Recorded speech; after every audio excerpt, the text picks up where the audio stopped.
हे WhatsApp guys, स्वागत है आप सभी का आज की इस नई वीडियो में। दोस्तों, आप लोग देख रहे हैं हमारा एक्स फैक्ट्स यूट्यूब चैनल। आप सभी को हमारे चैनल पे latest news and interesting facts की वीडियो सबसे पहले देखने को मिल जाती हैं। तो अगर आपने हमारा चैनल अभी तक सब्सक्राइब नहीं किया तो सब्सक्राइब जरूर कर लेना, घंटी वाले आइकन को भी ऑल पे सेट कर देना ताकि आपको आने वाली हर एक वीडियो की नोटिफिकेशन सबसे पहले मिल जाए। तो दोस्तों, हम अपने चैनल पे NIUS से रिलेटेड भी काफ़ी ज़्यादा वीडियोज़ डालते हैं जिससे आप सभी को हेल्प मिलती रहती है। तो दोस्तों, आज की इस वीडियो में हम बात करने वाले हैं कि क्या सुप्रीम कोर्ट में जो NIUS के रिजल्ट्स का केस चल रहा है वो अब NIUS के पक्ष में आएगा या स्टूडेंट्स के पक्ष में आएगा। मतलब क्या सुप्रीम कोर्ट ये फैसला देगा कि बच्चे के एग्ज़ाम जो रिज़ल्ट हैं वो फिर से लाने चाहिए, मतलब फिर से रिज़ल्ट्स जारी करने चाहिए NIUS बोर्ड को या नहीं। तो दोस्तों, आज की इस वीडियो को लास्ट तक देखते रहना। आज की वीडियो में हम हर एक पॉइंट पे बात करेंगे कि क्या क्या फैसला NIUS बोर्ड की तरफ से सुप्रीम कोर्ट दे सकती है और सुप्रीम कोर्ट NIUS बोर्ड को क्या क्या करने को कह सकती है। तो दोस्तों, बने रहिएगा आज इस वीडियो में। इस वीडियो में आज हम इस टॉपिक के बारे में बात करने वाले हैं। तो इस वीडियो को भी से एक लाइक कर देना, हमारे चैनल पे नए हैं तो चैनल सब्सक्राइब जरूर कर लेना, घंटी वाले आइकन को ऑल पे जरूर से सेट कर लेना। तो दोस्तों, ये आप सभी को पता होगा 5 अगस्त को आए थे NIUS के रिज़ल्ट क्लास 10th और 12th दोनों के आ चुके हैं। और 5 अगस्त को ये रिज़ल्ट जब आए थे तो बच्चों के मन में काफ़ी ज़्यादा परेशानियां आ गई थी। अगर आप छात्र हैं NIUS के और अप्रैल सेशन के भी आप सभी एग्ज़ाम देने वाले थे, आप सभी को पता चल गया होगा कि NIUS ने कितनी गंदी मार्किंग स्कीम करी है। मतलब कितनी गंदी मार्किंग इसने बच्चों को दी है। मतलब जो यहाँ पे आप जानते होंगे कि 30 से 40% या बहुत हद है तो 50-55% ही बच्चों को मिले हैं। अब खैर, ये तो बात रही कम परसेंटेज की, कम मार्क्स की। अब बात करते हैं जिन बच्चों ने TMA दे दिया था उनके में एब्सेंट कर दिया गया। मतलब उन्हें TMA में एब्सेंट कर दिया गया, थ्योरी में उन्हें नंबर नहीं दिए गए और इस तरीके से उनको फेल कर दिया गया। मतलब उनका साल ख़राब करने की यहाँ पे पूरी गारंटी NIUS बोर्ड ने ले रखी है। अब मैं ये जो है NIUS बोर्ड पे तंज कस रहा हूँ क्योंकि NIUS बोर्ड ने काम ही ऐसा किया है। आप सभी को पता होगा कि लॉकडाउन के कारण प्रैक्टिकल नहीं हो पाए थे, कुछ प्रैक्टिकल्स हो गए थे तो उसमें बच्चों को मार्क्स दे दिए गए और जो प्रैक्टिकल नहीं हुए थे उनमें मार्क्स नहीं दिए गए।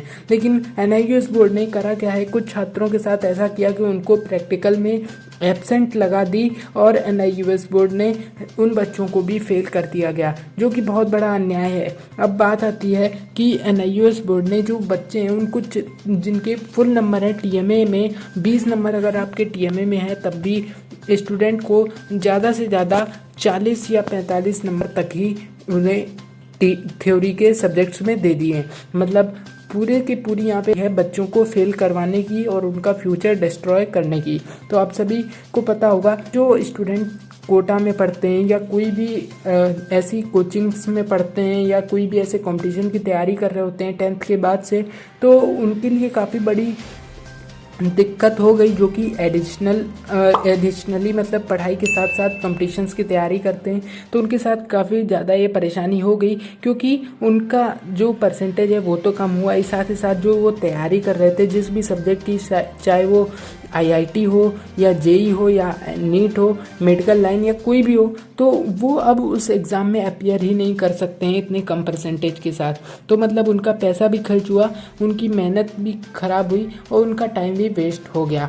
तो अब आपको पता होगा कि इसके खिलाफ सुप्रीम कोर्ट में याचिका दायर कर दी गई थी कुछ छात्रों की तरफ से। 5 छात्रों ने NIUS बोर्ड के खिलाफ ये याचिका दायर कर दी थी सुप्रीम कोर्ट में। और जो वकील हैं उनका ये कहना है कि बच्चों के साथ जो है बहुत बड़ा अन्याय हुआ है। अन्याय इस वजह से हुआ है क्योंकि आप सभी को पता होगा कि NIUS के खिलाफ एक पहले भी PIL फाइल कर दी गई थी जिसमें जो है NIUS बोर्ड के खिलाफ ये कहा गया था कि NIUS बोर्ड ने जो फैसला दिया था पहले कि जो बच्चे जिनके पास TMA नहीं है या जो बच्चे TOC के हैं तो उनको जो है पिछले 3 पब्लिक एग्जामिनेशन के बेसिस पे पास कर दिया जाएगा। लेकिन जो है फिर इसके खिलाफ जो याचिका दायर हुई थी उसमें जो है सुप्रीम कोर्ट ने निर्णय दिया था कि बच्चों को उनके आंतरिक मूल्यांकन के बेसिस पे ही पास किया जाए। मतलब उनके जो प्रीवियस ईयर के जो मार्क्स हैं उन्हीं के बेसिस पे उसको दिया जाए, ना कि किसी 3 पब्लिक एग्जामिनेशन के बेसिस पे।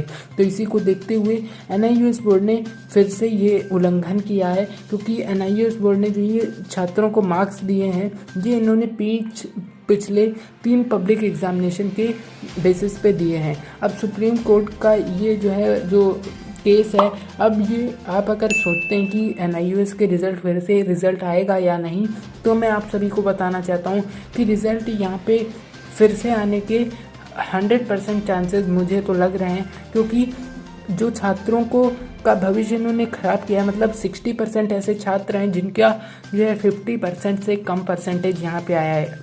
अब सुप्रीम कोर्ट पे भी ये जिम्मेदारी पड़ती है कि वो इतने सारे छात्रों का फ्यूचर बर्बाद नहीं होने दे सकता है। और साथ ही साथ आप सभी को पता होगा कि कितने सारे बच्चों को फेल कर दिया गया।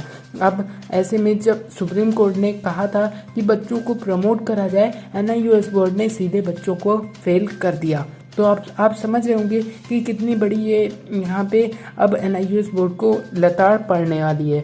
अब इसी के साथ साथ छात्रों ने NIOS के हेडक्वार्टर पे भी यहाँ पे वो प्रोटेस्ट कर दिया था, प्रदर्शन करा था। तो उसके लिए भी इसमें कहा गया है कि छात्रों ने प्रदर्शन किया फिर भी उनकी मांगों को नहीं सुना जा रहा है।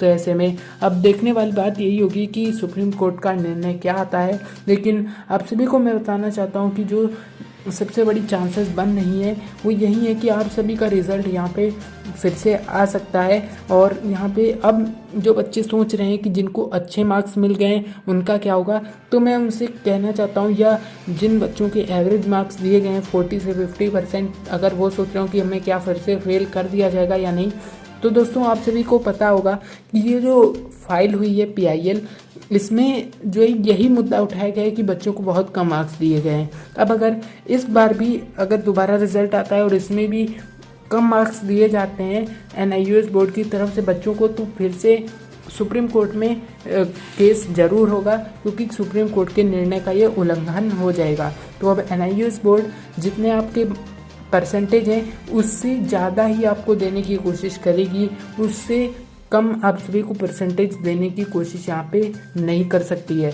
तो जो छात्र सोच रहे हैं कि हमारे जो नंबर हैं वो कम है और हो सकता है और कम हो जाए अगर फिर से अगर रिज़ल्ट आता है, तो ऐसी बात नहीं है। आप सभी के मार्क्स यहाँ तो सेम ही रहेंगे, या जो सबसे ज़्यादा चांसेस हैं वो यही है कि आपके मार्क्स बूस्ट हो जाएंगे, आपके मार्क्स बढ़ जाएंगे। तो आपको टेंशन लेने की कोई भी ज़रूरत नहीं है।